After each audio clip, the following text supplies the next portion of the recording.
जय श्री कृष्णा। कैसे हैं आप लोग फ्रेंड्स? आज की चर्चा जो होने जा रही है बेहद ही महत्वपूर्ण होने जा रही है।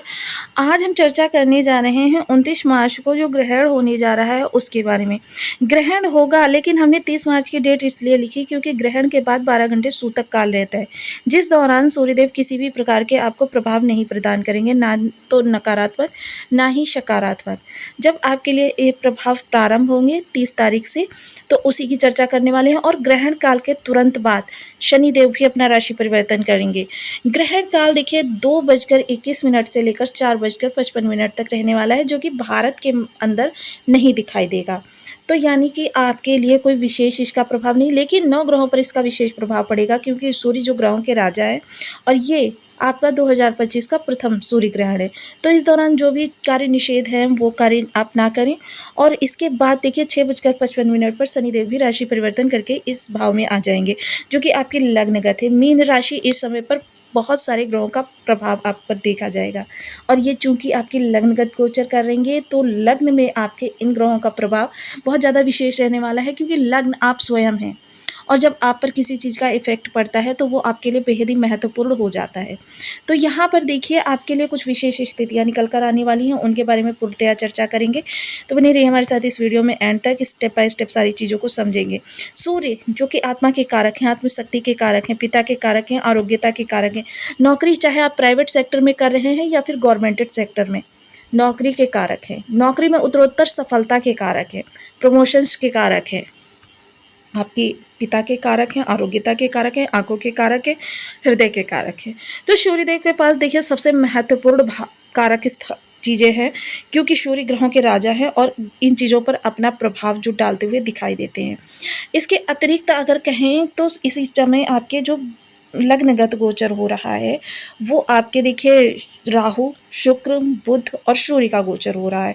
अब 29 तारीख को जब शनि भी यहाँ पर आ जाएंगे और सूर्य, क्योंकि इसके बाद में सूर्य का जो तेज है वो बहुत ही निखर कर आएगा। ग्रहण काल के बाद में जो सूर्य की प्रभुता है वो और ज़्यादा बढ़ जाएगी। सूर्य की प्रभुता बढ़ जाने के कारण, क्योंकि और यहाँ पर शनि के आ जाने के कारण क्या है, इनके प्रभाव जो हैं आपको इस समय पर 7-7 भावों से प्राप्त होने वाले हैं। अब 7 भावों से प्रभाव किस तरीके से प्राप्त होंगे और क्यों इनकी विशेषता इस दौरान रहेगी, क्योंकि ग्रहण होता है जब, तो ग्रहण में क्या होता है, इनकी जो शक्ति है वो बहुत हद तक क्षीण हो जाती है और उसके बाद में उस स्थान को जो वो शक्ति छीड़ हुई है उस स्थान को जो ऑक्यूपाई करती है वो एक नई आभा होती है, नई ऊर्जा होती है, नया जोश होता है, नया उत्साह होता है। तो देखिए अपने कारक चीज़ों में ये बहुत ही ज़्यादा विशेषता इस दौरान भरने वाले हैं। और हालांकि त्रिक भाव के स्वामी तो हैं आपके, किंतु त्रिक भाव के स्वामी होने के साथ ये इस समय पर लग्नगत गोचर कर रहे हैं। लग्नगत गोचर करने के कारण इनके प्रभाव जो हैं आपके लिए किस प्रकार से निकल कर आने वाले हैं, इन पर पूर्णतया चर्चा करेंगे।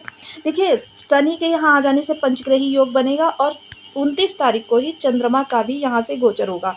चंद्रमा जो कि मन के कारक हैं, माता के कारक हैं, आपकी चंचलता के कारक हैं, रचनात्मक क्रियाओं के कारक हैं, आपके रस के कारक हैं, धन की निरंतरता के कारक हैं। देखिए जिनके भी बर्थ चार्ट में चंद्रमा कमजोर होते हैं तो चंद्रमा सदैव ऋण की स्थिति को बनाकर रखते हैं, और जब ऋण की स्थिति को बनाकर रखते हैं तो व्यक्ति की इनकम जो होती है वो भी स्टेबल नहीं होती है। कभी घी घना, कभी मुट्ठी भर चना, कभी वो भी मना, यानी कि कभी लाखों करोड़ों इनकम हो जाएगी, कभी हज़ारों में इनकम रह जाएगी और कभी आपकी इनकम शून्य पर आ जाएगी। इस प्रकार की इनकम देते हैं चंद्रमा। और देखिए लिक्विडिटी के कारक बुध देव भी यही हैं, हालांकि अस्थावस्था में, किंतु फिर भी इनका प्रभाव जो है वो आपको यहाँ से प्राप्त होता हुआ दिखाई देगा। आपके इस समय पर कह सकते हैं कि लग्न में बहुत सारे ग्रहों का जमावड़ा है, 6 ग्रहों का प्रभाव यहाँ पर दिखाई देगा। देखिए हालांकि चंद्रमा का जो गोचर होता है वो बहुत शीघ्र जल्दी जल्दी होता है। चंद्रमा मात्र 2.25 दिन में अपना राशि परिवर्तन करते हैं।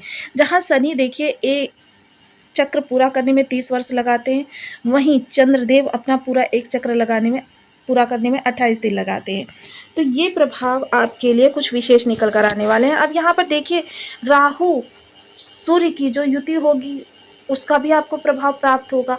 राहु सूर्य 36 का आंकड़ा है और राहु के मध्य साथ होने से ही इनका ग्रहण दोष होता है। शनि और सूर्य के मध्य भी 36 का आंकड़ा है। तो देखिए यहाँ पर क्योंकि शनि जो है कर्माधिकारी हैं, दंडाधिकारी हैं, किसी भी राशि का जातक हो, किसी भी लग्न का जातक हो, शनि कर्म और लाभ के स्वामी होते हैं। कर्म और लाभ का कारकत्व जो है वो शनि के पास है।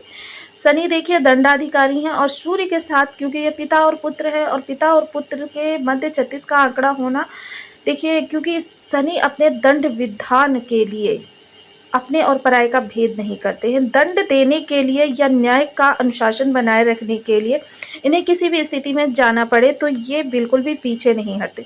वहीं देखिए हमने पिछला वीडियो डाला था शनि के जो लग्नगत के प्रभाव के बारे में। जिन लोगों ने भी वो वीडियो नहीं देखा है वो वीडियो देख लीजिए। वहाँ पर हमने आपको विस्तार से शनि के प्रभाव शुभ किस तरीके से आपको प्राप्त होंगे, किस तरीके से ये साढ़े साथी आपको बना सकती है। बहुत ही उच्च श्रेणी का कह सकते हैं कि आप नए स्टेप चढ़ते चले जाएंगे अपने जिस भी कैरियर में हो उसमें। तो ये प्रभाव आपको किस तरीके से प्राप्त होंगे वो वीडियो आप देख लीजिए, आप पूर्णतया समझ जाएंगे। तो आइए चलिए चार्ट पर सूत्र के साथ सारी चीज़ों को विस्तार से समझते हैं। क्योंकि देखिए इस दौरान आपके शुक्र जो हैं वो वक्री अवस्था में हैं, बुध जो है अस्तावस्था में है। तो शुक्र और बुध देखिए, शुक्र जो है इस समय द्वादश से भी प्रभाव दे रहे हैं और आपके धन भाव से भी प्रभाव देते हुए दिखाई दे रहे हैं। बुध यहाँ पर आपके लिए बहुत विशेष स्थिति उत्पन्न कर रहे हैं। बुध आपके दो केंद्र भावों के स्वामी होकर तृतीय केंद्र भाव में बैठे हुए हैं, इसलिए इनका अस्त होना थोड़ी सी नकारात्मक स्थितियाँ आपके लिए उत्पन्न कर सकता है। तो आइए चलिए शुरू करते हैं। यदि आपके लग्न में 12 नंबर बना हुआ है तो ये राशिफल आपके लिए है। यदि कुंडली में कहीं भी चंद्रमा के साथ 12 नंबर बना हुआ है तो ये राशिफल आपके लिए।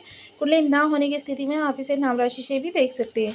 यदि अभी तक आपने अपने इस चैनल को सब्सक्राइब नहीं किया है तो प्लीज़ सब्सक्राइब कर लीजिए, वीडियो को लाइक कर दीजिए, चैनल को शेयर कर दीजिए। इससे होगा क्या कि हमारे आने वाले हर वीडियो की नोटिफिकेशन मिल सकेगी आपको सबसे पहले।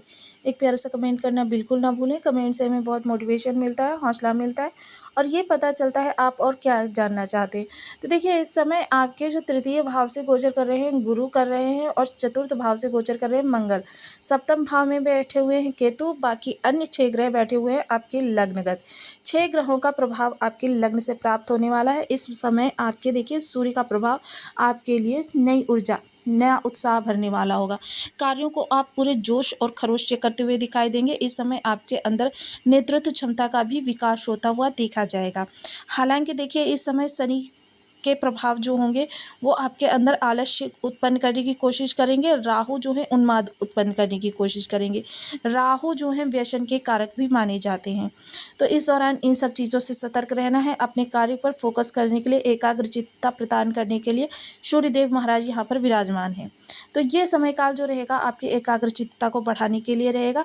हालांकि इस दौरान क्योंकि आपके षष्ठ भाव के स्वामी होते हैं तो इस दौरान आपको अपने मन पर नियंत्रण रखने के लिए बहुत ही प्रयास करना होगा। लेकिन प्रयास से आपको घबराना नहीं है। करत करत अभ्यास ते जड़मति होत सुजान, यानी कि निरंतर प्रयास से आप उन कार्यों को भी कर लेते हैं जो कार्य आपके लिए बहुत ही दुष्कर कहे जाते हैं।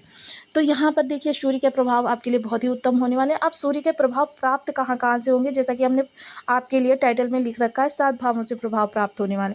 तो सूर्य के प्रभाव सबसे पहले लग्न से प्राप्त होंगे, फिर तृतीय दृष्टि जो शनि की जाएगी गुरु के ऊपर।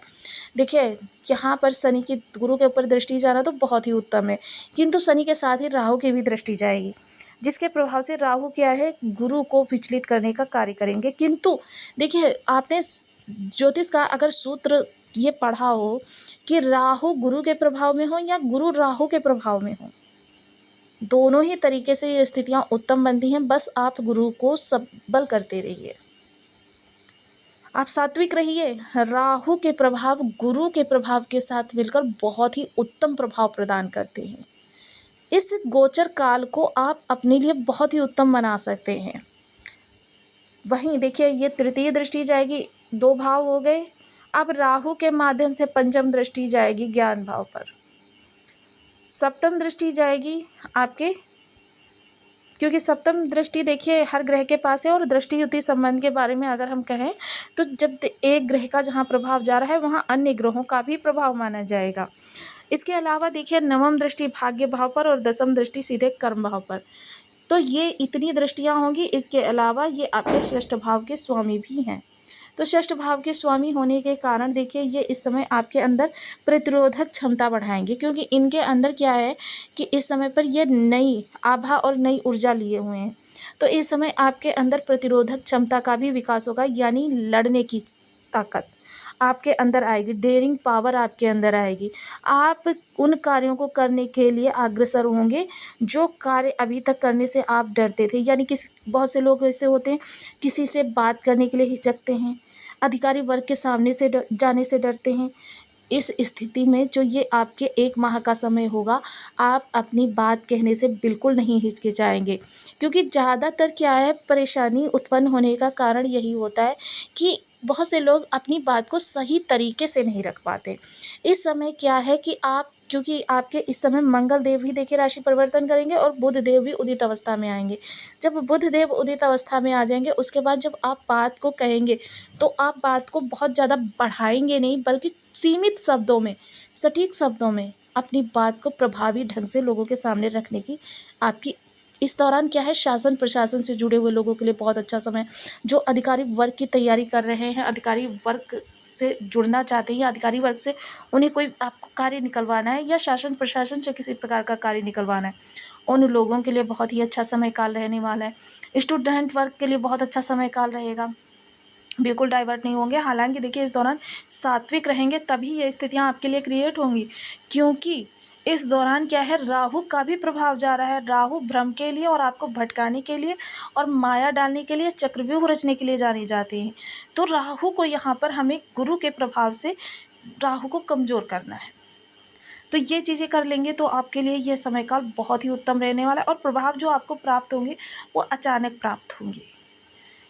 मान लीजिए कि आप जॉब के लिए प्रयास कर रहे हैं, अचानक ही आपके सामने कोई अपॉर्चुनिटी आएगी, और अपॉर्चुनिटी जो आएगी वो एक नहीं आएंगी, एक साथ आपके सामने इतनी सारी अपॉर्चुनिटी आ जाएंगी कि आप एकदम असमंजस की स्थिति में पड़ जाएंगे कि आपको कौन सी जॉब करनी है। तो यहाँ पर सबसे पहले तो इस दौरान, क्योंकि शनि सभी ग्रहों के नियंत्रण के लिए, क्योंकि शनि का जो भी विशेष स्थिति होती है उसी के आधार पर अन्य ग्रहों की स्थिति बनती है। तो इस समय शनि है आपके लग्नगत, तो इस समय आपको दूरदर्शिता का परिचय ज़रूर रखना है। ये चीज़ आप ध्यान करके रखिए। भ्रम बनाकर रखेंगे, स्वांग बनाकर रखेंगे राहु। और इस समय आपको शनि की दूरदर्शिता अपने अंदर लानी है कि जो भी कार्य आपके सामने आ रहा है उसमें आप उसमें आगे का स्कोप देख लीजिए। ये भी देख लीजिए कि 4 साल बाद, 2 साल बाद उस कार्य की स्थिति कैसी होगी, पोजीशन कैसी होगी, और उस कार्य को करने में आपकी क्या क्षमता होगी। तो अपनी योग्यता को, अपनी इस दौरान एबिलिटी को, सभी चीज़ों को। और देखिए इस दौरान एक चीज़ का विशेष ध्यान रखिएगा कि बड़ा इन्वेस्टमेंट करने से आपको बचना है, कोई बड़ा निर्णय लेने से बचना है, ऑनलाइन फ्रॉड से बचना है, किसी पर अंधविश्वास करने से बचना है। यानी किसी मित्र पर आंख बंद करके कोई कार्य सौंप दिया कि भैया अब आपके हवाले है, आपको एक दृष्टि अवश्य बनाकर रखनी है, क्योंकि राहु को बिल्कुल भी नहीं भूलना है हमें। इस दौरान आपके लिए हम कुछ विशेष उपाय बता रहे हैं। इन विशेष उपाय को आपको इस पूरे माह करना है। देखिए इन उपायों को करके आप अपने ग्रहों की बहुत ज़्यादा शुभता को प्राप्त कर सकते हैं। तो ब्रह्मा मुरारी त्रिप्रांतकारी भानु शशि भूमि सुतो बुधश्च गुरु च शुक्र शनि राहु केतवः सर्वे ग्रहा शांति करा भवन्तु। यह मंत्र वामन वाराह भगवान के 14वें श्लोक से लिया गया है। इसमें प्रार्थना की जाती है कि ब्रह्मा विष्णु और महेश भगवान हमारे 9 ग्रहों की हमें अनुकूलता प्रदान करें। इस मंत्र का आपको 108 बार नित्य प्रति जप करना है इस पूरे 1 माह के दौरान। इसके अतिरिक्त देखिए आपको, जो लोग भी महामृत्युंजय मंत्र का जप करते हैं या नहीं करते हैं, तो 108 बार आपको महामृत्युंजय मंत्र का जप करें। इसके अलावा देखिए आप कर सकते हैं विष्णु सहस्त्र नाम का पाठ कर सकते हैं। इसके अतिरिक्त आप दुर्गा सप्तशती के सिद्ध कुंजिका स्तोत्र का 7 या 9 बार पाठ सायं के समय कर सकते हैं। ये सभी उपाय आपके जीवन को बहुत ही सुखद स्थितियों से भर देंगे। इनमें से कोई भी उपाय आप करें तो आपको वीडियो कैसी लगी मुझे कमेंट बॉक्स में ज़रूर बताएं। चैनल पर न्यू है तो प्लीज़ वीडियो को लाइक शेयर, चैनल को सब्सक्राइब करना बिल्कुल ना भूलें। मिलती हूँ नेक्स्ट वीडियो में, तब तक के लिए नमस्कार। अपना ध्यान रखें, स्वस्थ रहें, मस्त रहें।